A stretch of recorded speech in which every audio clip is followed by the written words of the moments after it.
wabarakatuh. Saya Wanda Dulia. Di sini saya akan membacakan cerpen saya yang berjudul Jangan Mengotori Niat Baikmu. Alia, Sinta, Mutia, dan Ani merupakan 4 sekawan yang selalu kompak.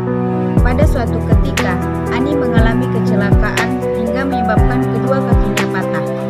Orang tua Ani tergolong kurang mampu, sehingga teman-temannya bersepakat untuk menabung dari sisa uang saku mereka setiap hari untuk keperluan membeli kursi roda untuk Ani.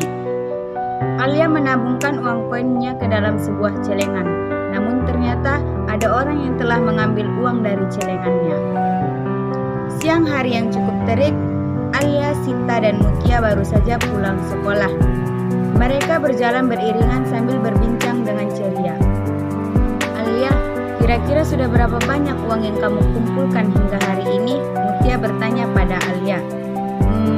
Insya Allah sudah terkumpul sekitar 200.000, jawab Alia dengan yakin.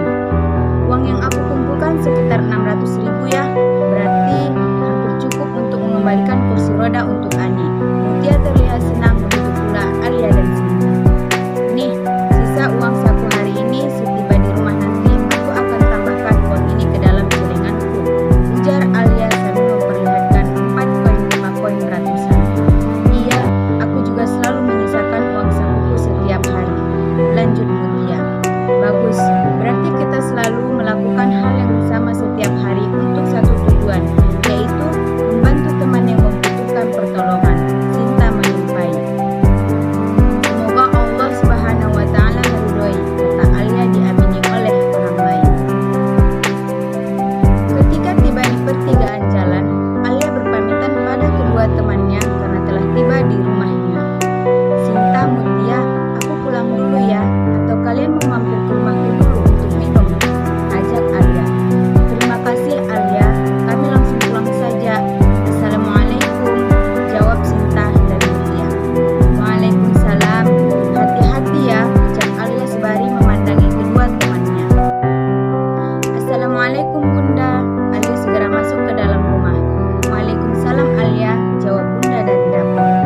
Alia segera bergegas menuju kamarnya. Diraihnya sebuah celengan besar dari atas meja.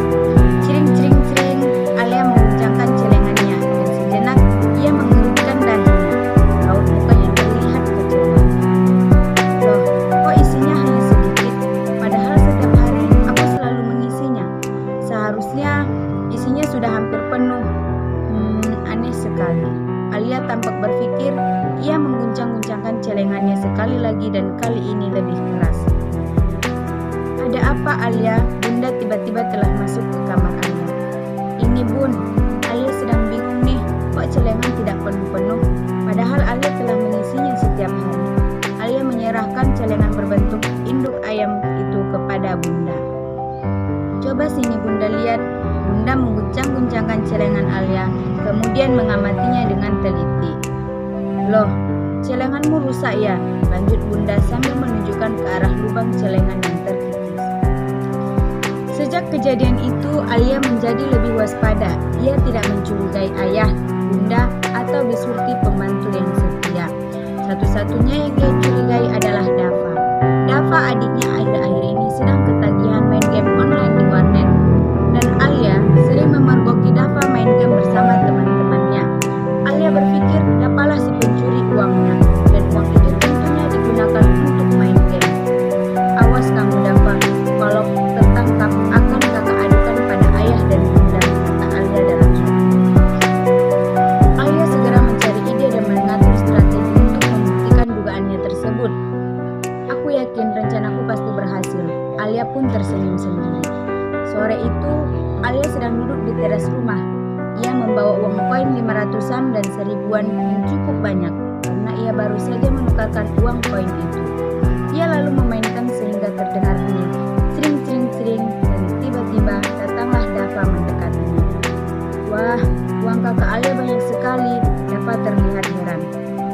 Iya dong kak, kakak baru saja menukar menjadi uang koin ini dan akan kakak masukkan ke dalam celengan.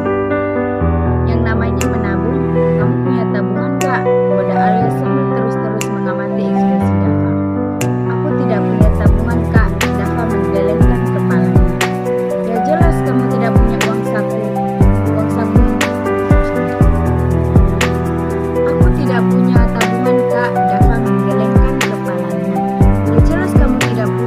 Orang uang sakumu selalu habis untuk bermain game, iya kan? Pancing Alia. Emang iya kak? Kadang-kadang, jawab Dava, matanya terus melihat ke arah uang koin yang berserakan di atas meja. Alia memang sengaja memperlihatkannya pada Dava, dan kini dugaannya semakin kuat bahwa Dava adalah pencuri uangnya. Nah, sekarang waktunya memasukkan uang koin ke dalam celengan, kata Alia sambil tersenyum dalam hati. Keesokan harinya, Alia pun melanjutkan rencananya, ingin menyelidiki adiknya tersebut, yaitu Dava. Jangan berisik, Bi. Alia sedang mengawasi kamar Dava, bisik Alia sambil mengendap-endap mendekati daun pintu.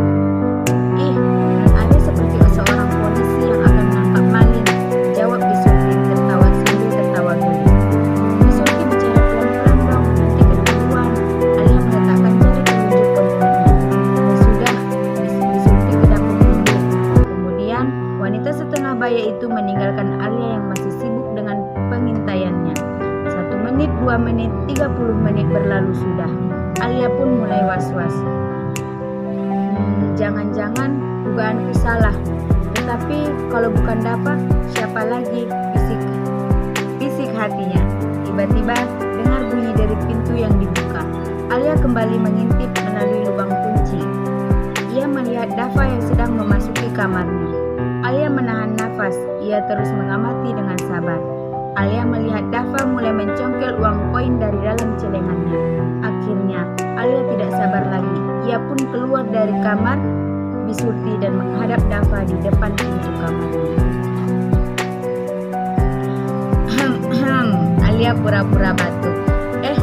Kakak, katanya tadi ke rumah teman. Kok sekarang masih di sini? Dava keluar kamar dengan wajah pucat.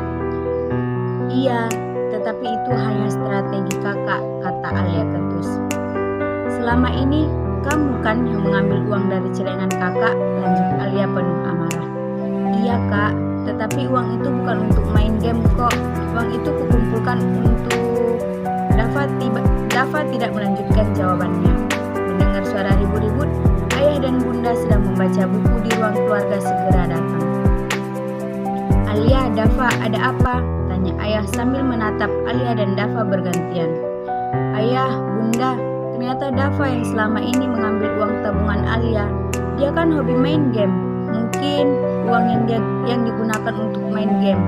Dava harus diberi hukuman agar jera. Alia memberi penjelasan. Benar itu Dava? Tanya ayah sambil memandang Dava dengan kejam.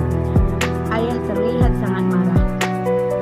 Iya ayah, tetapi Dava tidak menggunakan uang itu untuk main game, jawab Dava ketakutan. Kakak tidak mau mendengar alasanmu. Tahukah kamu bahwa kakak mengumpulkan uang itu dengan susah payah untuk membantu membelikan kursi roda buat teman kakak yang baru saja kecelakaan. Tapi uang itu malah kamu curi, ucap Alia sambil menahan tangisnya.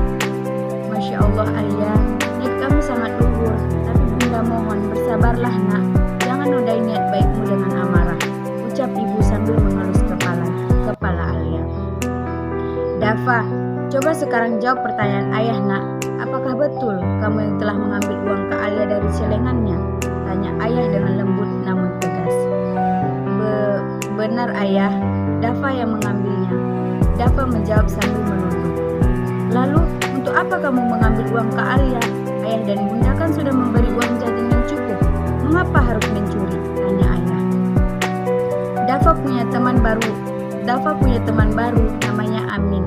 Kakinya kecil sebelah sehingga sulit berjalan. Dava ingin membelikan tongkat, tetapi tabungan Dava tidak cukup. Jadi, Dava terpaksa mencuri ayah, bunda, ke Alia. Maafkan Dava, jawab Dava sambil menundukkan kepala. Masya Allah Alia, Dava, kalian anak-anak yang berakhlak mulia. Alhamdulillah ya Allah, bunda lalu berjalan mendekati mereka. Dava sayang, mengapa kamu tidak bilang pada bunda? Mengapa kamu harus mencuri untuk mewujudkan niat baikmu itu? Bunda memeluk Dava sambil menitikkan air mata. Benar Dava, kamu berniat baik untuk membantu temanmu. Tapi niat baikmu itu dilarang meskipun tujuannya untuk membantu teman. Dosa tetaplah dosa, lanjut ayah. Benar Dava, Kalau kamu berterus terang mau membantu teman, kakak akan ikut membantu. Kakak akan sisihkan uang tabungan kakak dan kita bisa menabung bersama. Timpal Alia. Dava berjanji tidak akan mencuri lagi. Dava tersenyum bahagia. Ia mencium tangan ayah, bunda dan Kak Alia bergantian. Dava sangat menyesali perbuatannya. Kini ia mengerti bahwa niat baik dan perbuatan baik tidak boleh dikotori dengan perbuatan buruk. Dava berjanji tidak akan mencuri lagi. Dava tersenyum bahagia. Ia mencium tangan ayah, bunda dan Kak Alia bergantian. Dava sangat menyesali perbuatannya. Kini ia mengerti bahwa niat baik dan perbuatan baik tidak boleh dikotori dengan perbuatan buruk. Dan setulus apapun niat baikmu, jangan pernah engkau mengotorinya dengan perbuatan yang buruk. Sekian cerpen dari saya. Assalamualaikum warahmatullahi wabarakatuh.